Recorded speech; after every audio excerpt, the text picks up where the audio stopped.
Bonjour et bienvenue pour ce tutoriel vidéo où il sera question de l'analyse de données de séquençage haut débit des exomes d'un couple tumeur-constite à l'aide de Galaxy. Galaxy est un environnement conçu de sorte qu'il est très aisé pour le bioinformaticien d'y inclure des outils, de construire des workflows et qui, pour le biologiste non informaticien, permet, au travers d'une interface conviviale et ergonomique, d'analyser tout aussi aisément ces données. Il est un autre outil, lui aussi très utile, sinon nécessaire, s'agissant d'analyse de données de séquençage, IGV, acronyme de Integrative Genomics Viewer, développé au Broad. Sur chacune de nos instances de Galaxy, à l'Institut Curie, cet outil IGV est téléchargeable depuis l'onglet Shared Data à la rubrique Visualisation et pour chaque OS, Mac, Unix ou Windows. Sélectionnez la version d'IGV qu'il vous faut, ici pour Mac par exemple, téléchargez puis décompressez l'archive qui, vous le verrez, entre autres fichiers, contient un README qui vous dira comment lancer localement IGV sur votre machine. De retour dans Galaxy, toujours depuis l'onglet Shared Data, dans Formation, puis Mutation, je vous invite à importer, par défaut dans l'historique courant, les fichiers exomeregions.bed, known-sites-regions.vcf et, dans un premier temps, tumor R1 et R2.fasq. Galaxy nous confirme avoir importé vers l'historique courant 4 fichiers, ou datasets, accessibles à la rubrique Analyze Data.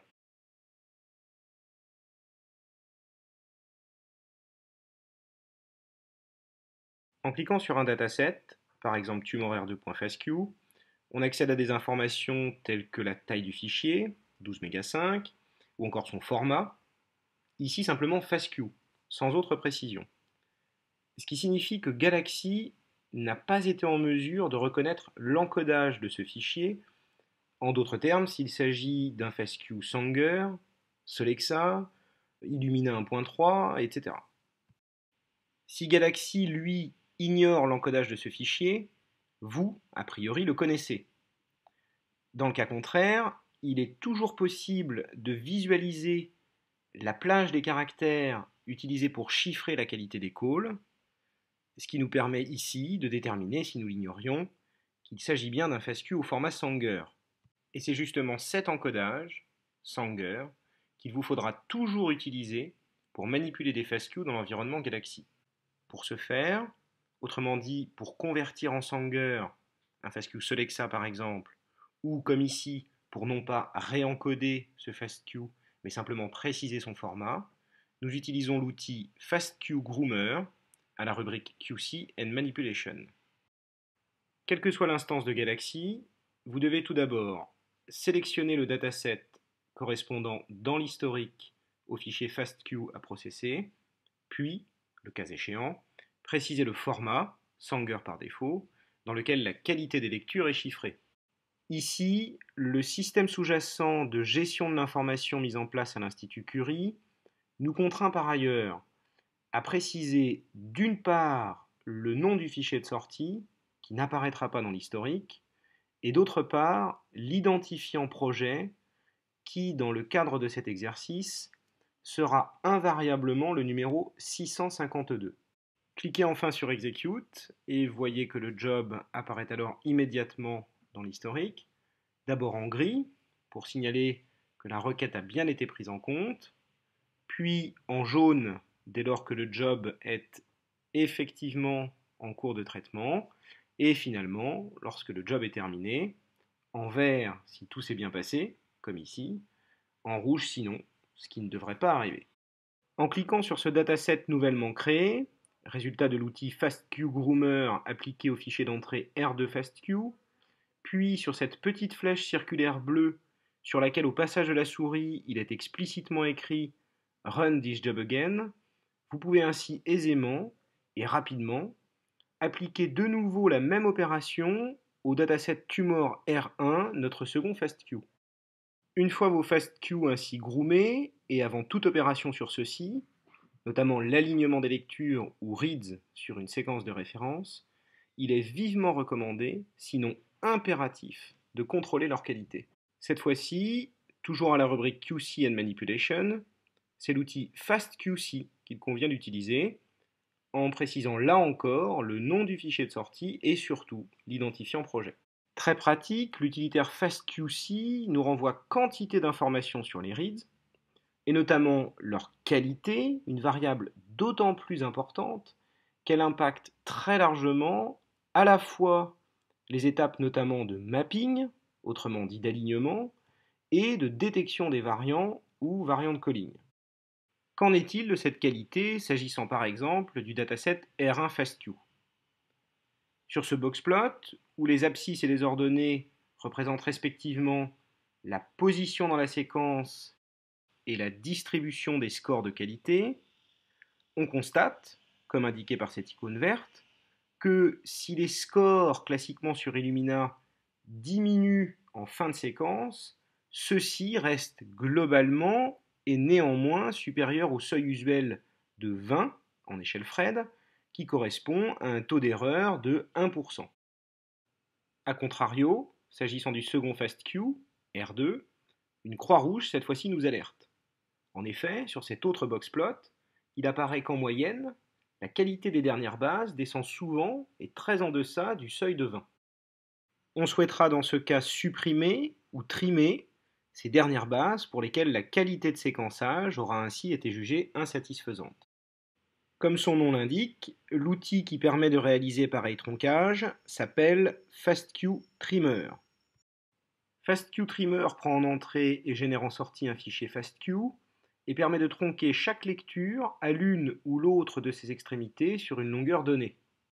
On souhaitera donc retirer des reads du dataset R2 les 25 bases les plus en 3' et vérifier via un nouvel appel à FastQC que d'une part les lectures auront bien été trimées et que d'autre part leur qualité satisfait dès lors au Fred score seuil de 20.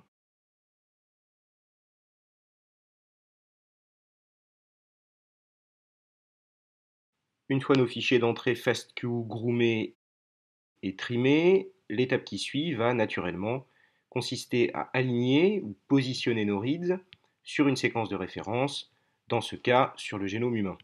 Nous utiliserons pour ce faire le mapper Bowtie 2, particulièrement efficace pour aligner comme ici des lectures pairées produites sur Illumina. Il s'agit donc d'une librairie de type pairedEnds, R1 groomé et R2 par ailleurs trimé sont nos FastQ d'entrée, et HG19, notre génome de référence. Enfin, de sorte que le mapping soit le plus précis possible, il faut sélectionner le mode Very Sensitive dans la liste par défaut cachée des paramètres de Bowtie. Comme toujours, précisez le nom du fichier de sortie ainsi que l'ID projet avant d'exécuter l'outil. Quel que soit le mapper utilisé, l'alignement produira généralement un fichier plat au format SAM ou le plus souvent BAM, son équivalent binaire. SAM ou BAM est depuis longtemps devenu le format d'alignement standard, si bien qu'il existe aujourd'hui quantité d'outils opérant sur ces fichiers. SAMtools FlagStat, par exemple, interprète un champ du BAM dit flag et qui nous renseigne sur le nombre total de lectures, la proportion de reads mappés, etc. Remarquons qu'à l'issue du mapping, FlagStat n'identifie aucun duplicat, alors même que le séquençage, bien souvent et comme ici, n'est pourtant pas PCR-free.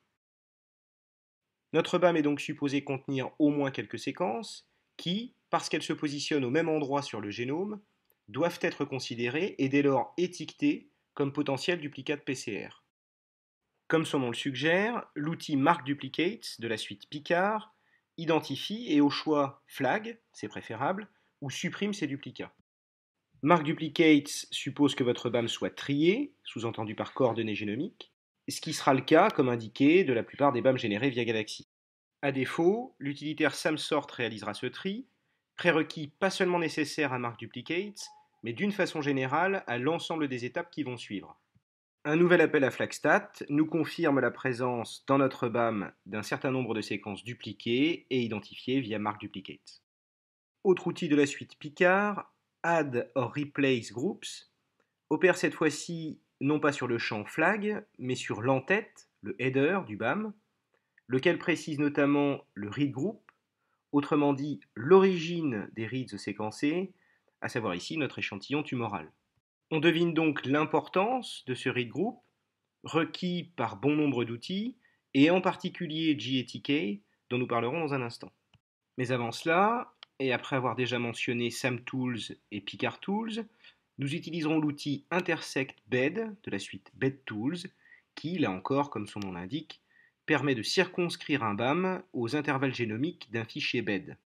À chaque protocole de capture, Agilent sur Select ou Illumina TrueSec par exemple, correspondra un fichier bed décrivant les régions ciblées à séquencer. Ici, ce fichier s'appelle exomeregions.bed. Nécessairement imparfaite, la spécificité de la capture pourra finalement être évaluée, toujours à l'aide de Flagstat, en rapportant le nombre de reads mappés sur le génome à celui restreint sur nos régions d'intérêt.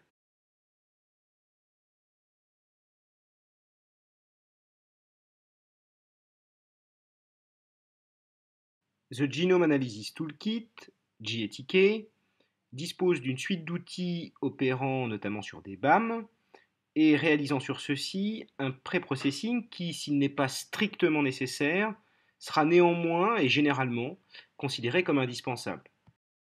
Première étape de ce pré-processing, la création d'un fichier d'intervalle génomique correspondant à des régions souvent riches en homopolymères et où les reads, imparfaitement mappés, vont donc être, via GATK, localement réalignés. Pour ce faire, l'outil Realigner Target Creator prend en entrée, dans tous les cas, un fichier BAM ainsi qu'une séquence de référence, et optionnellement, d'une part, un fichier VCF, ici Non-Sites Regions, prélistant des intervalles présentant des indels connus, en l'occurrence dans DBSNP, et d'autre part, dans les options avancées, un fichier BED décrivant quant à lui les régions éventuellement ciblées et séquencées. Une fois créé ce fichier d'intervalle, Indel Realigner est l'outil qui, à proprement dit, opère le réalignement. Ces arguments sont les mêmes que ceux de Realigner Target Creator, complétés bien entendu du dit fichier d'intervalle. Seconde étape et autre fonctionnalité qui a fait le succès de GATK, la possibilité de recalibrer les scores de qualité attribués par le séquenceur à ces lectures. En effet, parce qu'il est établi que ces scores, quel que soit le séquenceur, sont systématiquement biaisés, et que ceux-ci par ailleurs sont une donnée de toute première importance pour l'appel de variant, il convient donc de les corriger de manière à tenir compte de ce biais. De même que l'étape de réalignement, celle de recalibration s'effectue en deux temps. Schématiquement, l'outil Count Covariates, tout d'abord, évalue et modélise la contribution de différents paramètres dans l'établissement de ces scores, puis l'outil Table Recalibration corrige à proprement parler ces derniers. Les arguments de Count Covariates sont ceux déjà mentionnés de Realigner Target Creator, auxquels il s'agit d'ajouter les paramètres que vous pensez ou que par expérience vous savez contribuer au biais introduit par le séquenceur dans le calcul des scores au moment du base calling. À l'exception du fichier Non-Sites Regions, les arguments de Table Recalibration sont également ceux de Realigner Target Creator, complétés bien sûr du fichier de sortie généré à l'étape précédente.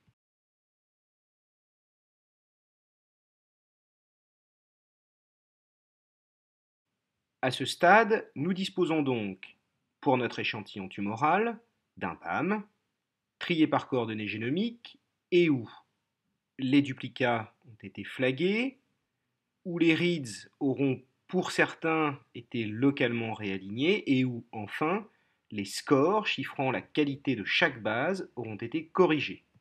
En cliquant sur Edit Attributes, il est possible de renommer ce fichier, par exemple en l'appelant simplement tumor.bam. Renommons également l'historique, en l'appelant là encore tumor, c'est sous ce nom qu'il sera sauvegardé, et retournons dans Shared Data, Formation, puis Mutation, pour importer de nouveau, mais dans un nouvel historique, les fichiers exomeregions.bed, nonsites-regions.vcf et cette fois normal R1 et R2.fastq. Appelez ce nouvel historique par exemple normal par opposition à tumor et cliquez sur Import Library Datasets puis Analyze Data. Dans le coin supérieur droit de l'historique, cliquez sur la petite icône en forme de roue dentée puis sur Saved Histories de sorte à remplacer l'historique courant, tumor, par celui nouvellement créé, normal. Reproduisez l'ensemble des étapes réalisées pour l'échantillon tumoral jusqu'au BAM final, que vous renommerez normal.bam. Cliquez de nouveau sur l'icône en forme de roue dentée, puis sur Copy Dataset. Sélectionnez les datasets exomeregions.bed et normal.bam. Déclarez un nouvel historique, où nous réaliserons l'appel de variant, appelons-le par exemple variant, puis cliquez sur Copy History Items. Dans Source History, sélectionnez cette fois l'historique nommé tumor, et dans celui-ci le dataset tumor.bam. Puis dans Destination History, sélectionnez variant et cliquez de nouveau sur Copy History Items. Nous avons de cette façon défini un nouvel historique que nous avons appelé variant et comportant les datasets exomeregions.bed, normal.bam et tumor.bam.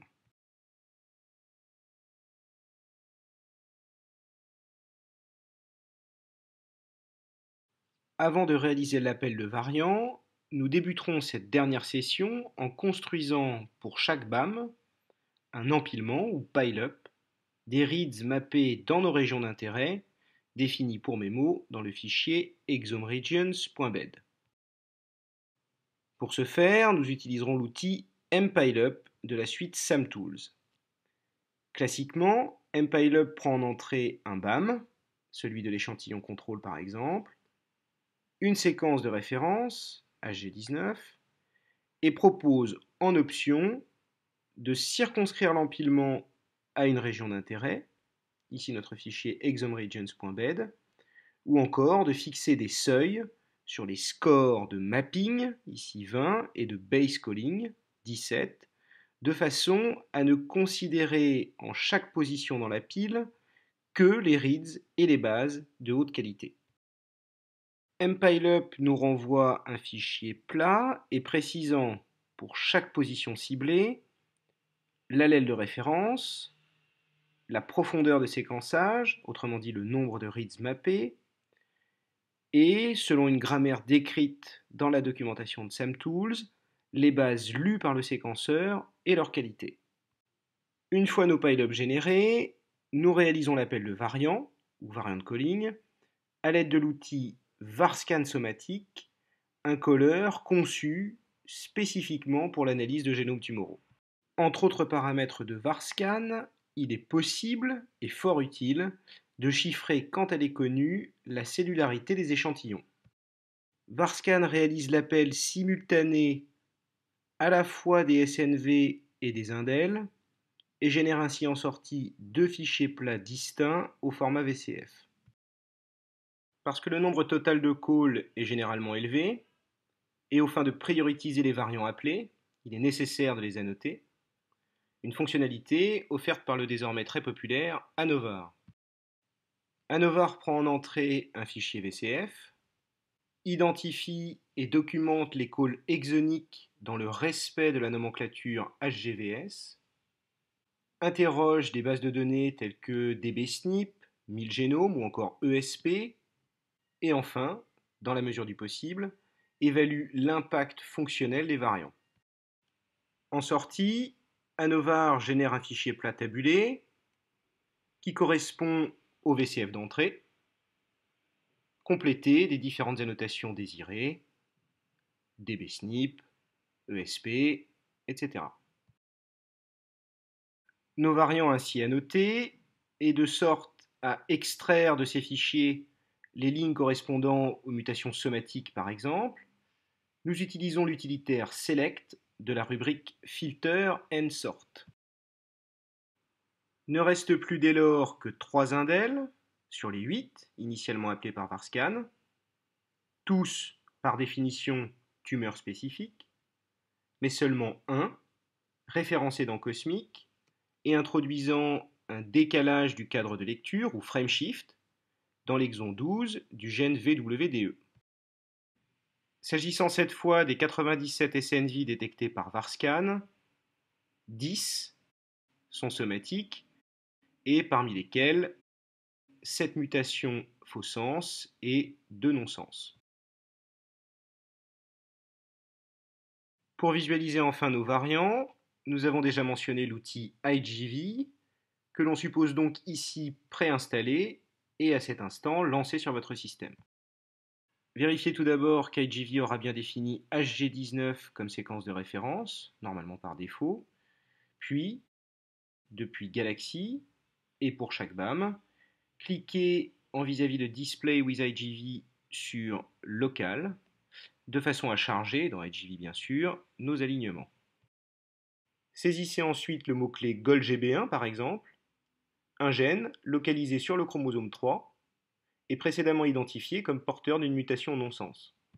Celui-ci s'étendant sur près de 90 kb, et comme indiqué par IGV, il est nécessaire de zoomer pour visualiser simultanément, dans l'échantillon contrôle et la tumeur, à la fois la couverture et l'empilement des reads dans la région considérée. En particulier, et au voisinage immédiat de la position mutée, triez les BAM d'abord par base, puis par brin, de sorte à vérifier, à la dite position, la profondeur de séquençage, la proportion de lecture forward et reverse, supposée équilibrée, et enfin, dans la tumeur spécifiquement, la présence sur chaque brin du variant. Procédez de même ici aux abords de la délétion frameshift déjà mentionnée du gène VWDE, et d'une façon générale, et pour conclure, pensez à systématiquement évaluer des visus, via IGV par exemple, la pertinence des variants appelés. Merci d'avoir suivi ce tutoriel, que nous espérons vous avoir été utile, et peut-être à bientôt pour de nouvelles vidéos.